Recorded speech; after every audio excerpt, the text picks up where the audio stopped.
আয়রনটা সম্বন্ধে আমাকে জানতে চেয়েছিলে, তো আয়রনটা সম্বন্ধে আমি বলে দিচ্ছি।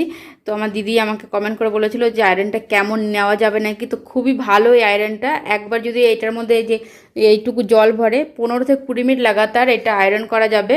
আর আয়রন এই যে এরকম রিঙ্কেল দেখতেই পাচ্ছ, কত রিঙ্কেল পড়ে আছে, সঙ্গে সঙ্গে একদম একটা করো দেখো, সঙ্গে সঙ্গে একদম কি সুন্দর আয়রন হয়ে যাচ্ছে। আর খুবই সহজে এটা মানে আয়রন করা যায়। আর অনেক সময় দেখবে যে এই নর্মাল আয়রনটা দিয়ে কিন্তু এই সমস্ত কাপড় আয়রন করা যায় না, জিন্সও আয়রন করা যায় না। তো এইটা দিয়ে কিন্তু খুব ভালো আয়রন করা যায়। তো তোমরা একদম নিঃসন্দেহে এর আয়রনটা নিতে পারো। আর এটা কিন্তু ট্রাভেলিংয়ের সময়ও খুবই ইজিলি তোমরা মানে করতে পারো। লাগেজের মধ্যে এতটাই ছোট, কমফোর্টেবল এটা নেওয়ার জন্য। তো এখন আমার এই যে প্লাজোটা আয়রন করা চলছে, আর এই কুর্তিটা আয়রন হয়ে গেছে অলরেডি। তো ভাবলাম তোমাদের সঙ্গে একবার শেয়ার করে দিই আয়রনটা সম্বন্ধে। আর এইটা কিন্তু আমি নিজে কিনিনি, আমার বোন গিফট দিয়েছিল বার্থডেতে। তো এটা হচ্ছে আগারো ব্র্যান্ডের, খুবই ভালো।